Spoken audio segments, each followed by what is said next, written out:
ICSA and IUPRAI. Now I would request Professor Mitra to start the session and enlighten us with your valuable lectures. So Professor Mitra, please start. Thank you, Professor Ray. I would also like to thank my sincere gratitude to other dignitaries, Professor Dey, Professor Munshi, for inviting me for this invited lecture in the prestigious conference of ASPCon to be organized by the Signal Processing Society chapter of Kolkata section. So today, and I would also like to thank Professor Ray for a nice introduction about myself. So you know that I am from Dubai Ambani Institute, and my email is written over here, suman_mitra@daiict.ac.in. So anyone from the audience, if you want to interact with me or you have any specific question related to my talk today or maybe some other thing, I'll be happy to be in touch with any one of you. And within the DICT, we have a recently developed Center for Artificial Intelligence and Language Processing, AILP. So logo is here on the right hand side of my screen. You can see that the logo of AILP. This is majorly working towards the artificial intelligence and language processing, and keen to be having collaborative research not only within the institute DICT but also across the institute in India and abroad. We have many collaborators, we have many members of the centers. So we are hoping that the center will gradually take the center stage in the research of AIM. Now come to the title of the talk. The title of the talk is Image Aesthetic Assessment Using Deep Learning. Now what is image aesthetic, right? Let me go to that one, that what is image aesthetic. Now you see, those who are familiar with image processing, they know that sometimes we say the image is noisy, sometimes we say image is blurry, sometimes we say image is hazy, and the image processing researchers, they find many, or they propose, or still proposing many algorithms for deblurring the image. That means free of blur. Denoising the image, that means free of noise, right, etc. But these property, that image is blurry, image is noisy, image is hazy, is not aesthetic. These are quality of the image quality. So there is a big difference between image quality and image aesthetics. So image quality is that whether this image is of noisy, blurry, hazy, whatever it is. So some kind of properties of the image that we identify and we say that image is this, or we want to measure how much noise is there in the image. We want to measure how much blurry the image is. We want to measure how much defocused the image is, out of focus, that means, right? So all these things. So these area of research of handling the image quality and measuring the image quality is image quality assessment. But today we are going to talk about the aesthetic, image aesthetics. So what is image aesthetic? Image aesthetics is basically a very subjective matter. It is very difficult to actually put it into the numerical measure or anything like that. So basically, when we see an image, how impressed we are, how good we are feeling, how satisfied we are feeling, how comfortable we are feeling, how the image is smoothing our visual aesthetic, that is the image aesthetics. That means it deals with the beauty and the art of things that is there inside the image, right? So it is not something that easily be quantified. It is something which is very subjective, right? Why it is subjective? Because out of 1,000 person asked to opine about the aesthetic value of the image, there may be 900 say that, okay, it is very aesthetically very good. But remaining 100 may not say that it is good, right? That is why I'm saying that this is aesthetically is a subjective matter, but not an objective matter. Okay? So that is the main definition of aesthetics of an image. So I told you in this slide that there is a difference between the image quality and image aesthetic. And image aesthetic is purely a subjective matter. Now the question is that, can image processing researcher or the machine learning researchers develop anything which automatically can say that this image is aesthetically good and the another image is not aesthetically good or aesthetically bad, right? So we have two categories. One is good, another one is bad. So can we develop any system for which the assessment of image aesthetic will be automatic in nature? That means the system will either say that given image is aesthetically good or given image is aesthetically bad. So today our main topic is only that one. How machine, or specifically the computer or computer inbuilt system, can we say that this image is aesthetically good and this image is aesthetically bad, right? So let us take one or two examples of that. What do we mean by aesthetically good or aesthetically not so good images or aesthetically bad images? So if you look at that, we have two images under the category A, which is aesthetically high quality images, and B, aesthetically low quality images, right? So I am not a professional photographer, but professional photographer who are looking at the photographs, nowadays mostly digital, they actually assess the quality of the aesthetics or the aesthetics of the image. So more or less, we have several data sets which are annotated by professionals or professional photographer who can opine on the aestheticness of the image. They opine that. So we will talk about the data, but right now I'm just showing examples of aesthetically good and aesthetically bad images. So as I said, I'm not a professional photographer, but still what I perceive from the image under A category is that they are very good looking, right? I can see the subject very clearly. I can see the sharpness in the image. I can see that the contrast of the image. I can see the object of the image very clearly. Possibly, these are not only restricted to this, but mostly these are the things which defines the aesthetically high quality image. And on the other hand, the images on this under this B category, aesthetically low, here you see that the subjects are not very clear, right? What the image is revealing to us, it's not very clear, and sharpness may not be clear. The distinct object boundaries are not there, etc.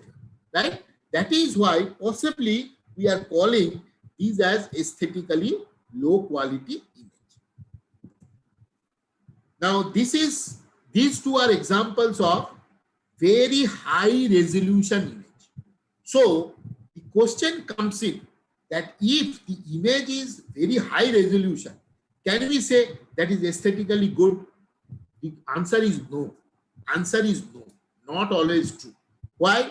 Because the image may be of high quality. For example, these two images shown on this slide, but they are not revealing anything good, right? On the first image, there are so many objects which are not in order. It is like a dump, garbage kind of a thing. So aesthetically, it is not revealing anything which is soothing for our view. Similarly, the other image on the right hand side, you see that the image is of very high quality, object, etc., boundaries, sharpness, etc., very, very clear. But this is again not revealing anything good, anything meaningful, which is soothing our view, right? Half of the image is chairs, some people are sitting on the chair. Half of this is a very high depth area where people are moving or walking. So it is obviously a picture taken in the airport, right? So it is of very high quality, but not revealing, but not of a beauty, not of a beauty. That is the main thing. But how you will define this beauty is very, very difficult. We cannot define the beauty. Beauty lies where? Beauty lies on the viewers, right? Eyes. So if I feel that this is a beauty, then this is a beauty. If I don't feel this is not a beauty, that is not a beauty. So basically beauty, we can take the views from the professionals or from the viewers to note that whether this is a beauty or this is not a beauty, right? So there are few things very clear that some of the image properties may be the sharpness, boundaries, object, etc. And the main or final thing is that the annotation. Is it called a beautiful image or is it not called a beautiful image? Okay. So I hope that I am bit clear about what is image aesthetic, right? So now what we want to do is that we want to see some literature survey about this image aesthetic work. Okay, before that I missed this slide. Before that, applications areas. You already know the applications because in today's era, people are actually dealing with images, hundreds, thousand images, maybe within a very quick succession. Maybe I have a Flickr, this one, Flickr. I having a Flickr account. So I have all my images and I want to know very quickly that which are the good quality or aesthetically good images. So I keep that, and which are not aesthetically good, I will keep away from my Flickr account. Similarly, the other thing, that Picasa. So Picasa is also a image, I should not say the word dumping, but image storing one, right? So image gallery. So gallery is one of the biggest application where this kind of aesthetic assessment is required. Because if I store each and every images, it may not be meaningful, right? To make it a meaningful storage, I can actually deduct the aesthetically good image. I can keep those aesthetically good image in my image gallery. Image gallery, multimedia archives, and one of the most important is that the searching, right? You see that this is the result of Statue of Liberty getting out from maybe Google image search. Yes, Google image search. Now you see, if I ask all of you, please opine on the aesthetic beauty of the image. Possibly, I'm not very sure. Possibly you will say that first row is aesthetically good, but second row is not that aesthetically good. because the object there is diminished and there are certain other things are coming, and in the second row, second image, which is taken under the lighting condition. So different lighting condition actually making the visibility of the Statue of Liberty very bad, right? Similarly, the first image, though it is taken in the broad daylight, but the angle is such that we cannot visualize what it is. Only thing what we visualize is that there is a statue far off from me, something like that, right? So in this case, on top of the Google image search, we can make use of this system of image aesthetic assessment, right? Image aesthetic assessment, IAA, so that we can only get the images from the Google search which are aesthetically good, right? So these are the examples of some of the website where we talk about either image storage or we are talking about image search. Now let me come to some of the literature survey, right? Some of the literature survey. So in early days, that means this research of image quality assessment is not very old. It started in the early 2000. That means 2002, 3, 4, people have started working on this. And recently, with the use of convolution neural network, deep neural network, it has taken a center stage of research in image processing area, right? So in the early days, most of the algorithms was based on handcrafted features. What do we mean by handcrafted features? That means some features are extracted from the images and a system is trained based on those features, that which are the aesthetically good image and which are aesthetically bad image. Then the system learn from that feature, and once the system learn, the system will be ready to use testing. That means now I will pass on an image and the system will tell me whether it's a aesthetically good image or aesthetically bad image, right? So basically the entire system is a pattern recognition problem. The entire system is a pattern recognition problem. That means from the pattern, that means from the images, we extract the features. So pattern to feature space, and from the features, through some learning, through some process, through some classifier, I'll go to the decision level, that is whether aesthetically good or bad. So P to F, F to decision. P to F, F to D is a pattern recognition system. But why the research comes under the image processing? Because of the features. Because we are not sure as a pattern recognition that what kind of or which are the features will be most useful for this kind of a work, right? So that we use the expert to tell us which will be the best features to use for this kind of a work. So basically, as I said, that there are works which uses spatial distribution of edges, blurriness, low-level features such as contrast, brightness, etc. That was in the reference number 1, which was published in 2006. Now there are other works which actually use some photogrammetric features, that the aesthetic attributes such as sharpness, clarity, colorfulness, depth, etc. all are very important. So that is in 2014 though, but it was very useful research that they use photogrammetric rules, some rules, right?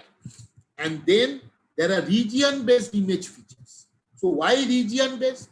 Because you see, what we feel as a researcher in this area is that not only the image in entire sense, but also the more attractive part of the image plays huge role to define the beauty of the image. That means we may look at the entire image, but as a human being, specifically, some portion or maybe only one portion of the image draws our attention very strongly. And based on that, we conclude whether the image is aesthetically good or aesthetically bad. For example, if you remember the first image where there was a bird actually trying to get something from a flock of flowers, right? So our attention was mostly on the bird, which is trying to get something from the flowers, not the background. So not the entire image, but region in the image are also important for finding the aesthetic beauty from the image. So there are work on region-based image features such as composition geometry, as I said, or lightning condition in that area, or the contrast in that area, etc. Right? So, and there are some other work which uses some very basic image processing features like that color harmoniousness, depth of field, etc. Right? And then comes, you look at this bullet very carefully. The most commonly used photogrammetric rule by professional photographers. The rule of thirds are used in 5, 6, 7. So you see, I am not qualified to actually give you detail of this rule, that what is the rule of third. This is a rule of third is a rule which professional photographers are used to assess the quality of the image. So the same rule is being utilized in various other papers to find out a system which automatically tell an image is aesthetically good or aesthetically bad. Then there are content-based approaches like say detecting people, portrait description, detecting animals, indoor or outdoor, some classification that how the object looks like, etc. Judging, then all these judge the aesthetic features of the image and being used. So all these are, I'm saying, that feature-based, handcrafted feature-based. So we extract the feature, we utilize the feature, we learn a system, and the system is ready to decision making, right? And the last one, that shift feature are used to extract scene and object attributes of the image. So what is a shift? Shift is actually an image descriptor. Basically, the image, most of the image has some key points, maybe the corner, maybe the edges, etc. are some key points that we can acquire from the image. And shift is some properties along or around that key points is a measure which is called shift measure. That is image descriptor. So we have key points and we have shift around that key point. So as a whole, we describe the image by that one. Though shift kind of a feature, there are other features also, shift kind of. So shift, there are censure, there are freak, all these are image descriptor. But mostly the first time in 2004, the shift feature is used to actually describe or to use as a feature for image aesthetics, right? So this slide talks about the rule-based or feature-based methodology. Now comes the new era, that is the deep learning era. So what is a deep learning era? Deep learning era is that without getting into extracting the feature. So we have a system, the entire system where the F and D in the pattern recognition problem. What is a pattern? Pattern to feature, feature to decision, right? Pattern to feature is expert job, that how or what features you will be extracting from the pattern. Then feature to decision is the job of a classifier, right? Now deep learning era is an era where the feature and decision club together. That means what feature will be decided by the system itself, how to classify that will also be decided by the system. So one such system is a deep neural network or convolution neural network. Many of you must have known what is a convolution neural network. Convolution neural network is that we create or we try to learn some filters. Those filters, when used on the image patches, will give rise to some features. And then this process of using filters on the images, getting out some features will be repeated few times, followed by some downsampling, either max pooling or whatever it is, right? Basically a pooling strategy. I will show you using a graphical structure also, right? So that what feature we are not describing, the deep convolution neural network through designing some appropriate filters in iterative way is deciding what kind of features you are going to get from the image, so that at the end we have a feature vector. So that feature vector can be again used as a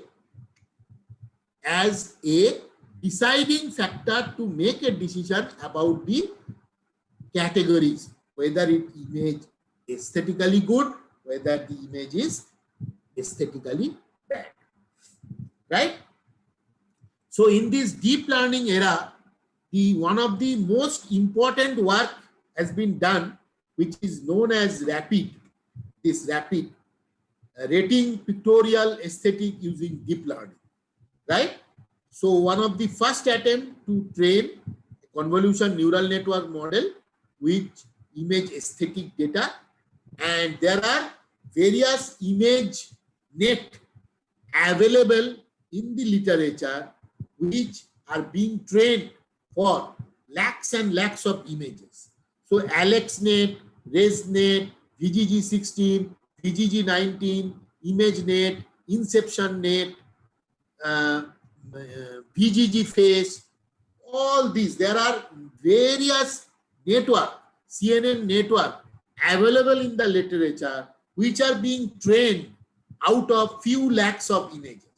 So one can use some portion of this already trained network and then can fine-tune his or her own features so that he or she will get a desired result for the decision making, right?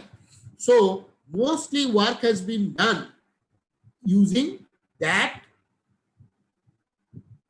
process, that we take already learned network and we fine tune that network, use our own way how to fine tune, etc. Use our own images for fine tuning the features, and then get a decision out of the final features, right?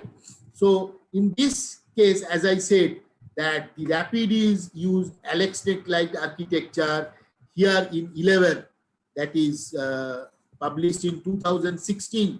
They use some InceptionNet kind of a thing. InceptionNet is actually introduced in the literature in 2015 in a paper published in CVPR. So there are various different mechanisms of already learned network taken and fine-tuned for our own purpose, right? So far, that is the model of deep learning mechanism for image aesthetics. Now, on top of that, there is one more thing that is very important. I will come to that one. But let us look at the basic CNN or deep learning model, which is giving us the result. That means we are not extracting any feature. We are taking an image. We are taking a portion of the image. So 256 is the image. What we do is that we take a 224 cross 224 size image. We design these filters and convolve it with the image. We get another set of features. Then we actually downsample this into a lower dimensional feature vector. Then again we use some filters, convolve it with those features, get new features, downsample that one to get a new set of features. Then again use the convolution of the filter. We downsample the images and we get a new feature. By this way, from 256 cross 256 cross 3, that means we have R, G, and B. That is why this 3 is there. We get a 27 cross 27 cross 64, and from there directly we extract 1000 such features. And from these 1000 features, we reduce it to 256 feature. So this part of the architecture is a neural network. That from 1000 nodes we get into 256 nodes, and from 256 nodes we get into 2 nodes where we say either aesthetically good or aesthetically bad. So this is known as single column convolution neural network, SCNN, which is used in RAPID, the one which is most popular, right? And published in 2014 in ACM International Conference on Multimedia. Okay. Now, one very important thing that I will tell you, that what is happening is that in the existing deep learning model, people are using global view as well as fine-grained views. What is the meaning of that one? That means not only the image as a whole, but some portion of the image are being used to actually train the model. So meaning of training the model is that how we will design the filters, right? How will you design the filters? That is my CNN model. So what we do is that sometimes we give the entire image as the input to the system. And sometimes what we do is that we give some portion of the image as input. So that is why existing deep learning model uses global view as well as fine-grained views. So global view means that the entire image, and fine-grained view means that we give some portion. So some portion means we crop a portion of the image and give it as an input to the CNN model. So why we are cropping? Because as I said earlier, that a image may be as a whole considered as aesthetically good, but as a human being, one of the portion of the image draws our attention in a very special way, and we take very critical view of that area and then decide whether the image is aesthetically good or not, right? That is why the portion of the images are actually cropped. So mostly the center crop is mostly or widely used. Why center crop? The answer is very simple, that when a photographer is clicking any image, he or she most of the time would like to take the subject at the center of the frame, So the portion which is more attractive or draws our attention mostly at the middle of the image, mostly. It is not necessarily true, but mostly is at the middle of the image. That is why the center crop is a very useful and widely used fine-grained view used for the image aesthetic work. And sometimes random crop is also used. What is the meaning of random crop? That means I take a random portion from the image and take it as input to my architecture. That is also possible. That is also possible. But if you take more than 2, 3, 4 random crop, then there is a possibility that you may land up with same portion or overlapping portion. But in image processing literature, it can be avoided easily. When you random crop, you see that it should not overlap largely from the previously used crop. That way you can avoid the huge overlapping among the cropped portion of the images. But as I said, these two are mostly important. One is center crop, another one is random crop, but ascertaining that two random crop will not have a large intersection. Okay?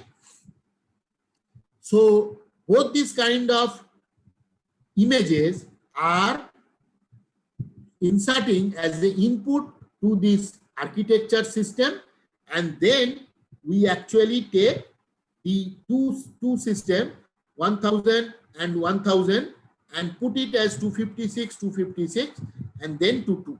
So what is that? One is the entire image, another one is the center crop images, maybe, or some crop images. And then we concatenate the feature, and we finally, from this concatenated feature, we get a decision whether a image is aesthetically good or bad. I hope I get into the main essence of image aesthetic. I'll go back to the literature and give you an example of a very recent work by us, the reference number 13, which is by N. Doshi, G. Sikanovic and myself. What we did over here is that we did a little different thing. What is that little difference? In this case, what we did is that in one channel, we are giving the input image or the cropped image. And in another channel, we give a feature already extracted from the image. What is that feature? That feature was a saliency map of the image. So in one channel, it is the original image or cropped image. In another channel, the saliency map of the image or the cropped portion of the saliency map of the image. So finally, we concatenate and we get a result, right? Now the current topic is exactly the similar architecture, but we use a different feature which may be very useful for the feature to be used for aesthetic assessment. I will show you that result. Why we choose this one? Because experimentally we can also show that this kind of a feature, if we can extract from the image, will also be very useful to find aesthetically good or aesthetically bad images, right? This feature is called class activation map. This class activation map is actually suggested in 2016 in an IEEE conference on computer vision and pattern recognition, right? So what is this? This is also a feature which is not handcrafted feature, because saliency map earlier that we used is almost like a saliency map. Now this class activation map is not a handcrafted feature. It is also a feature extracted by the convolution neural network or deep architecture of the neural network. What is that? The use of class activation map, CAM, is an input feature for DNN proposed. That is what we are doing. What is a class activation map? class activation map is nothing but that let fxy at k represent the activation unit k in the last convolution layer at spatial location. So that means if I go back to this architecture, we have the image, right? So we are actually learning the filters to get some features from these images and finally reach to a feature which is 1000 dimension, right? So this feature represents the entire image. But class activation map, what it does is that it is saying that to extract a region, not all the features, but some features is playing very crucial and important role. So we will give weightage to those features high and other features low. By that way, we can get a new feature vector, which will give me that where my attention mostly is, right? So that is what we are doing. That what we are doing is that fkxy represent the activation of unit k in the last convolution layer. As I said, last convolution layer at spatial location xy. So in the last convolution layer, so this is the example, class activation map. Here is the image. We have convolution, downsample, that means pooling. We have again convolution, downsample, that is pooling. Then we again convolution, downsample, again convolution, downsample, etc. So in the final stage, we have these as the features, right? So these features can be represented by this few dimensional feature vector. Now, as I said, all the features are not very important for a particular region to be expressed. So we use the weighted sum of the features. So this feature possibly is getting a high weight compared to other features. And we get a very specific attentive features along the or inside the image. So for example, in this particular example, we want to give emphasis into this particular dog, Australian Terrier. So what we do is that we use the weightage in such a way that the Australian Terrier will get more weightage. For example, say this is one of the features. So possibly this feature is what it is doing. This feature is possibly taking the face of this person, right? We give a weightage W1, which is not very high. But this portion of the feature is possibly taking the portion where the dog is. So we gave a large weightage for this area. And for remaining areas, some other less serious or less significant weightage. And we finally combine all these to get this kind of a activation map. So that means if you look at this image is same as this image. So that means here the activation map gives me a very active map of this dog, not any other view or other portion or other object of the image. So that means if I say that in this image, my main attraction or is the dog, that is Australian Terrier, if I use the class activation map, I can actually get into that particular object, which is Australian Terrier. And as I said, mathematically, I am not going into the details of mathematics. So what we are doing is that by plugging a function fk, which is this one, that summation of fk xy, these are the features at the xy coordinate. These are the features of the xy coordinate at the kth level, right? So what we do is that we add weightage at the SC. What is SC? SC is my activation at the portion S. So we plug in the weightage and we adjust these two sum and we are getting this one. So as if on the feature, we use the active weightage and take the sum of this all weightage to get the activation map at the XY coordinate. So my activation map at the XY coordinate is summation over K WKC FK XY, which is pictorially explained by this one, that we take the convolution. At the last stage of convolution, we have XY location features, which is represented by this one. And for each one of this feature, we use a W to get an activation map. So this activation map over here is highlighting this portion of the image. And as an example over here, that this man sitting on a car with a Australian Terrier, and I want to give more emphasis on the Australian Terrier. That is my activation map. Now let us take results of some of the activation map where the images are aesthetically good. So images are, these images, all these images on the first row are considered to be aesthetically good. Now you see, the most emphasis is on this area. So activation map is getting into this area also. The most emphasis is the water area, water bodies. So that is given. The most common area is the books. So we are getting the activation in the book. More common area is the slow motion of the droplet. So we are getting the activation map correctly.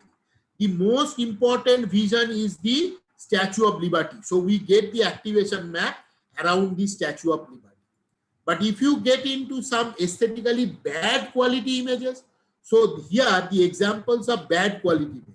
Now you see the activation map is put in indicating a portion which is very random.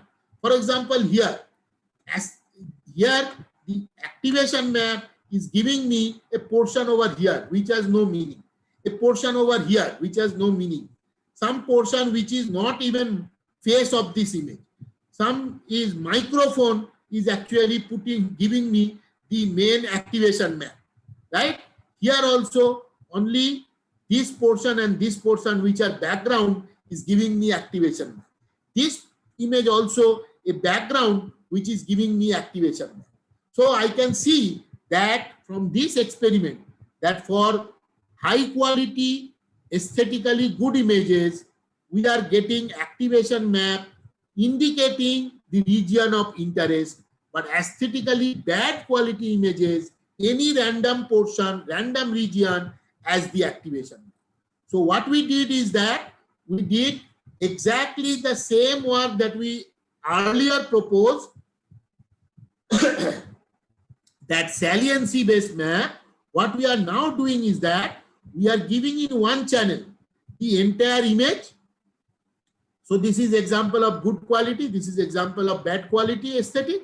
So we give either the entire image or resize or center crop or padding images. So that means some random crop or something, right? That we give in one channel, we do the convolution and take the convolution feature over here. And on the other channel, we use two channels. So on the other channel, we give that propose the activation map as the image. So image along with its activation map, their cropped portion, central crop portion, padding portion, everything into the next channel that we are giving. So once we give that one, we get a feature. Then we concatenate these two features, and from these two features, we get a decision whether concatenate features, we get a decision whether a high quality or low quality. Now, what is the architecture over here? The architecture over here could be any, as I said, already learned image. Maybe VGG 19, maybe VGG 19, Inception V3, ResNet 50, etc. Anything that we can use. So in our experiment, what we did is that we used all kinds of architecture here in two channels, either VGG 19 or Inception V3 or ResNet 50. and we see the result. Before going into the result, I am just showing that what kind of images that we are actually inserting in channel 1, in channel 2. In channel 1, this kind of a thing. So this is the original, this is the zoom portion of the crop one. This is again some central crop. This is again a zoom portion. This is again another zoom portion. This is again another zoom portion of a crop image. And now this is the same. This is the original versus activation, the original versus activation, right? And their zoom portion, the original image as well as the central crop. So this is my second channel. These are all my first channel. This is my second channel. By this way, I get a result, right? So this is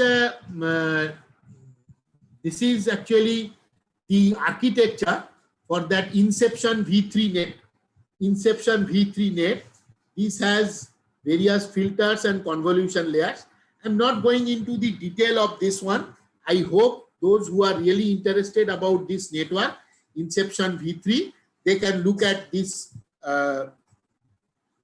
reference number, the CVPR 2015, where the Inception net was first introduced. And this is a residual block of that same thing, Inception net. I'm not going into the detail because I do not have time. I have to show you the result and the data. Now, what about the data set? There are various benchmark data set available for working on the image aesthetic. So there are mostly 4 different data set: Photonet, CUHK, CUHK-PQ, and AVA, right? So out of this, AVA is most popular. Why AVA is most popular?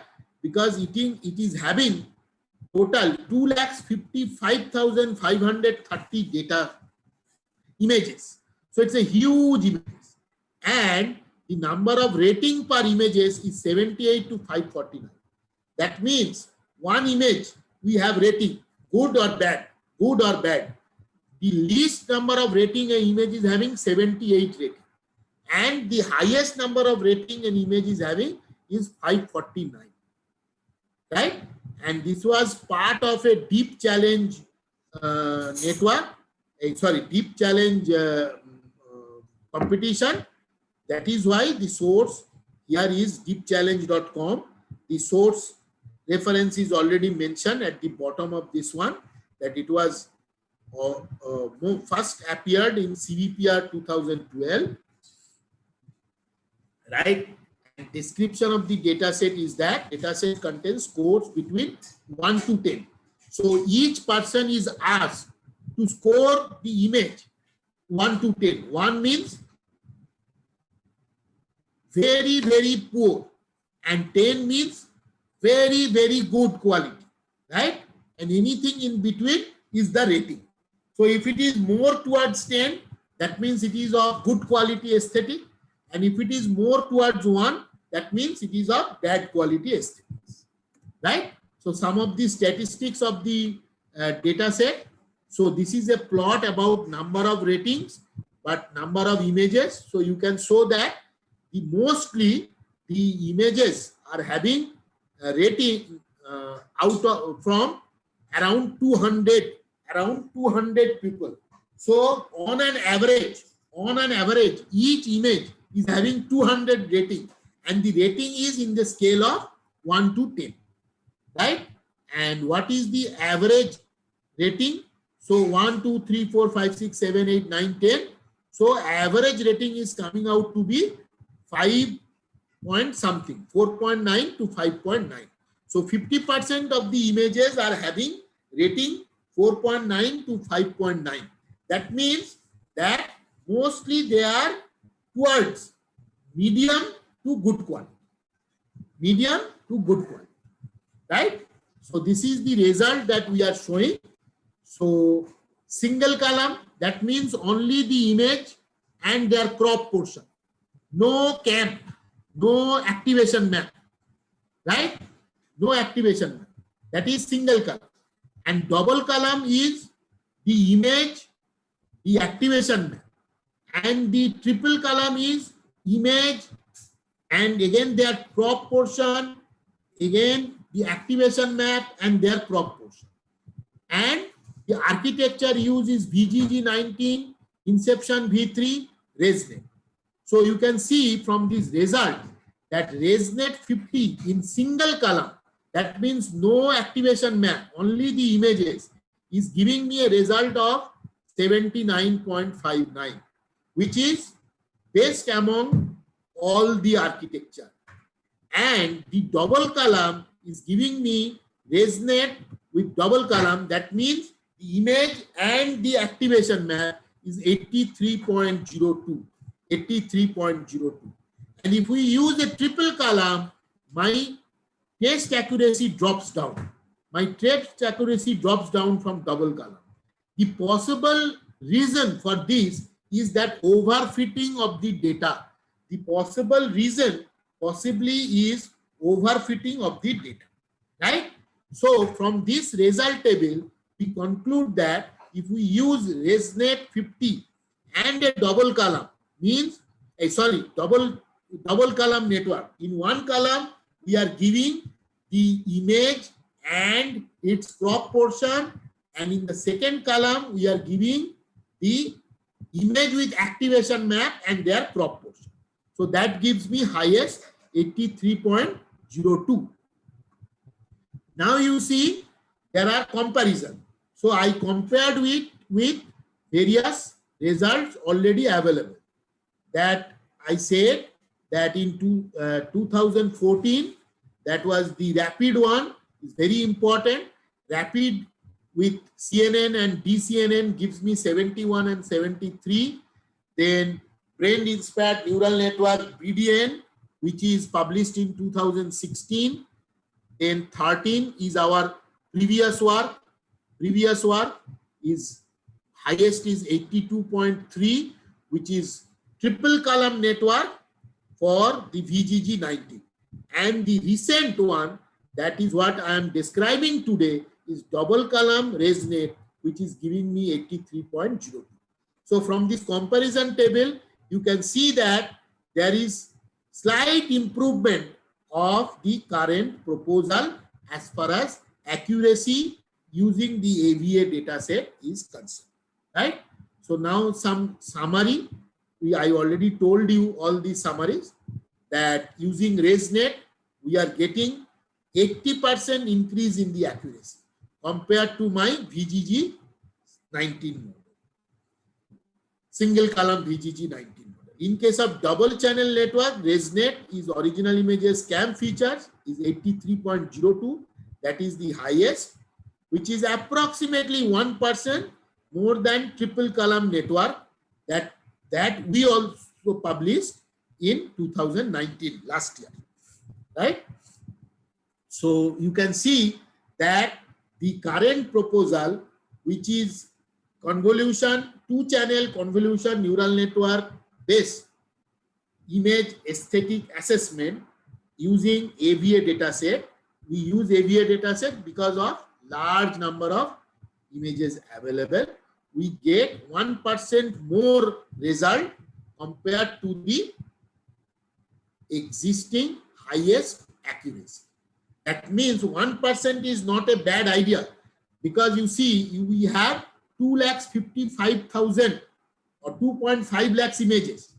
So if we use only 30 to 40% images for test, so 2 lakh 30-40% means it is actually 70,000, 75,000 images. And in case of 70,000, 75,000 images, 1% means what? 75,000. So 750 images, we have improved result. So 750 is not a small number, right? So these slides are showing the train accuracy and testing or validation accuracy. We can see that how the accuracy loss for triple column Inception V3, triple column. So what we conclude from here is that the triple column is possibly actually overkilling, overfitting the model. So triple column is not a required or suggested one, right? Double column is a better one. That from these two figures we can show that the train and validation accuracy is showing the usual and very normal what is expected result, and it is for the two column. So now I conclude and give you one future direction. So conclusion is that the class activation map as a feature captured a very localized feature and highlight that feature, highlight that object. So this is a very useful input to the IAA system, image aesthetic assessment system, or image aesthetic assessment problem, right? The experiments also suggest the increased number of channels, that from single channel to two channel, it is little better. In two channels, in one channel, we are giving the image and their crop version, and in other channel, we give CAM feature and their crop version. And we have not actually inserted one conclusion that should have been a good conclusion, that if we use more channels, that is overfitting. So two channel possibly is the best way to suggest the IAA task, image aesthetic assessment task. And there is one challenge or one future work that one can think of. All these network, VGG19, Inception V3, ResNet 50 is taking fixed size image as input, fixed size input. So if we crop, we have to enlarge the crop portion. So that may lose some of the image information. So one can think of how to handle the unequal size of input images into the system so that we get more compact and more meaningful information from the input images or input features such as CAM features. Okay, and these are references. I already defined all the references along with my slides, but still this is for the completeness. And I want to acknowledge Dr. Gitam Sikanavis and Mr. Sam Serasia. Gitam Sikanavis was my PhD student. She completed PhD in 2016, and Mr. Sam Serasia is former MTech student who graduated last year. Right? Thank you very much. Now I will address questions if there are any. Professor Susanto, I am done. So you can now. Yes. Thank you. Yes. Thank you, Professor. Thank you very much. I have a question. Yes, yes. Yes. Thank you, Professor Mitra, for this exposure that you have given us. At least me, it's a wonderful thing. But I have just one simple question, that from the differentiation between the good aesthetics and quality, you have distinguished between aesthetics and quality in the right at the beginning. Right. Isn't there a fuzziness between the two? There is. Can we say that poor quality images are subclass of poor aesthetic images? Can we say that? Or? Yes, right you are. Right you are. Right you are. That's what I Right wanted you are. to just. Because you see, if an image is blurred or noisy or hazy, right? So it is automatically out of the question that it is a good quality. So that means if quality is bad, aesthetic bound to be bad. So what you are saying is exactly correct. But why I define the distinction between quality assessment and aesthetic assessment? Because in this particular type of work, we are handling the task of aesthetics, not quality. Okay. Not quality. Fine, I have understood. Thank you. But there is a branch. There are researchers. There are works going on image quality assessment also. That is called IQA, image quality assessment. But this particular task is IAA, image aesthetic assessment. Thank you. Thank you. Sir, I have a question. other- May I ask? Yes, Yes. yes, sure. Please. Sir, Vishnu. can you, sir, can you give us an idea about how to choose that layer between the fully connected and the softmax? In this case, we have chosen 256 neurons. So, can you give us an idea that how to optimize that, or should I insert more number of layers between? No, actually, you see, I understand what you are trying to say. But as far as my knowledge is concerned, there is no hard and fast or thumb rule by which you can decide this many layers, right? So basically this comes under the experimental parameter. So you take the number of layers as one of the parameter of experiment, and you try to optimize that parameter based on your experiment. So in summary, what we can say is that how many layers, etc., will be experimentally set up based on what kind of results, satisfactory or not satisfactory, you are getting. So there is no thumb rule for that. Okay.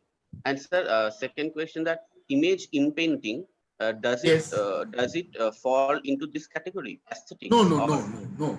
That's a separate work. Image inpainting means that either you want to get something out of the image and then make the image such that nobody will understand something was there, or you insert something so that nobody will understand that it was inserted manually or inserted using some technique. It is not the natural image. No, we are not thinking anything about natural or non-natural.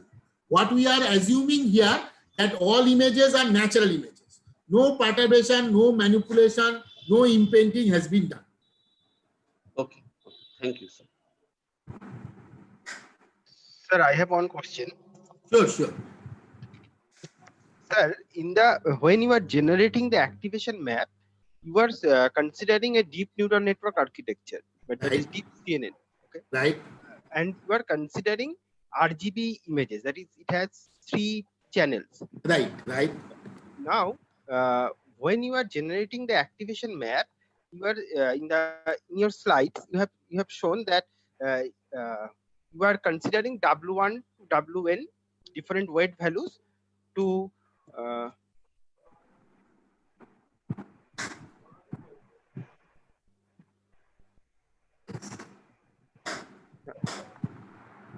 Sir, can I continue? Saptarshi. Please. Yeah. I just show you the slide so that we can better understand your question. Please go ahead with your question. Okay. When you are considering W1 to Wn to generate that activation map, Yes. how you are selecting those values of that weight values? First question. And the second one, when you are multiplying those weight value to a certain regions, that whether it is a R, G, or B plane of that image, or different feature plane we have got from different layers of that convolution network. Different feature from the different layer, and then we use some W1 and W2, Wn. What we can do is that, you see this W1, W2, Wn, one can also learn using these features, because our emphasis is here on a particular object. So you can even learn this W1, W2, Wn for these features. So for the better understanding, I think what you can do is that,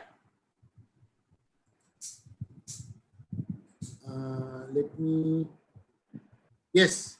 So this is the main result, that Chow 2016. So you please note down, this is IEEE conference on CVPR, CVPR 2016, that learning deep features for discriminative localization. That is what is class activation map. From there, we get the concept of this class activation map. For the detail, you can look at this paper also. Okay?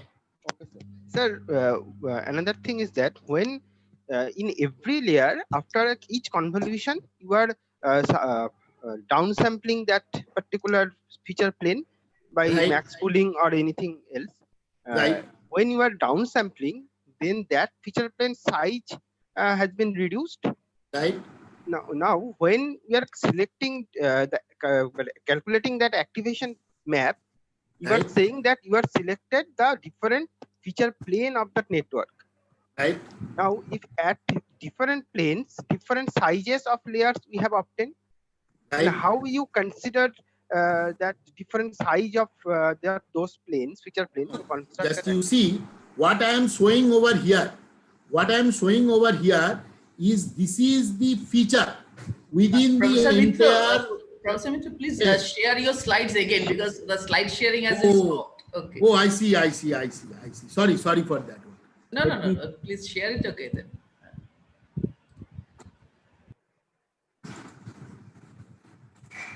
Is it okay now? Yes, yes, sir. Yes. Yes. So what I am saying is that, you see, actually what I am doing is that this feature I am showing over here in comparison with the image. So this is my image plane. So this blue background is not what I am getting. I am getting only this one as a feature. In this case also I am getting this as a feature. In this case also I am getting this as a feature. So when I multiply this by W, this by W2, this by Wn, I get only this one. I get only this portion as class activation map. I am showing this, superimposing that on the image so that you can understand better that which portion I am getting as a class activation. Got it? Okay. Yes, sir. Yes, sir. So these portions, this blue portion are not there in the feature over here, not there. Okay. So, so in continuation with this, Professor Mitra, I want to ask, probably Saptarshi was trying to say, if in say for different images, those regions will be of different sizes. So whenever you are just multiplying this one with W1 plus W2 into that portion with different images, so the outcome, the overall size, the size of that class activation map, that will be different. Exactly. That is why when we use for our purpose of IAA in our 2-channel CAA, 2-channel CNN, what we do is that we consider this as the input, that the class activation map superimposed on the image. We only take, because you see in our CNN channel, whether it is VGG19, ResNet or Inception, it takes only a fixed size of image. Yes. So that I cannot compromise. So what I did is that I take not only the CAM class activation map, plus class activation map superimposed on the original image. And those original images, as they are of the fixed size, so it doesn't matter whether your activation maps are of different sizes for different images. Right. Exactly. Right.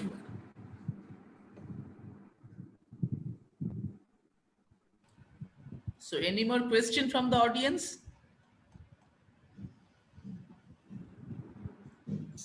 So if not, then Professor Roy, you can. So I stop sharing. Yes, sure. You can stop this sharing now. So thank you, Professor Mitra, for a very lucid way of presentation. And I personally understood many things. And it's a new area of image processing and aesthetic assessment, as you described.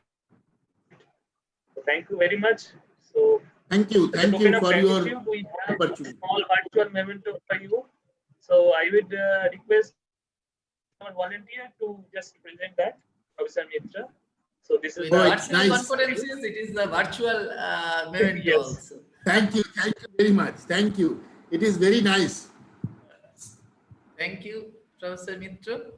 Thank you. So we conclude the meeting.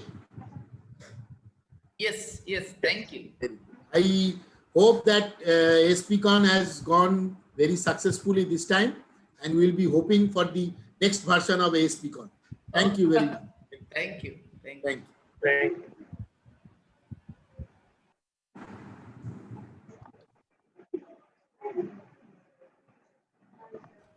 So now we are at the end of the session. So the end remarks that will come from Professor Ray and announcement also for the next session.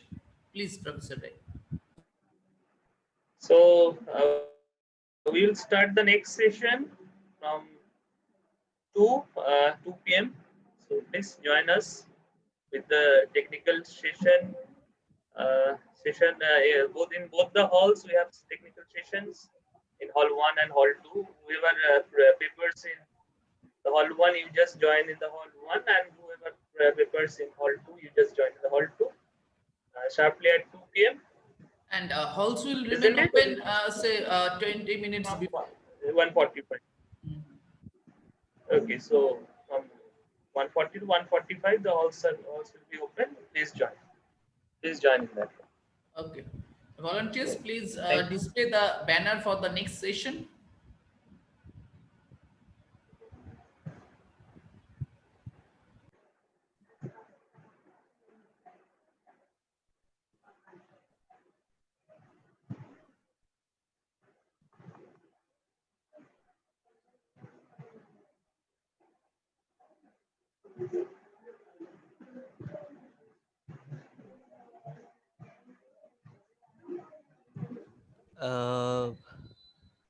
Can you please stop the live?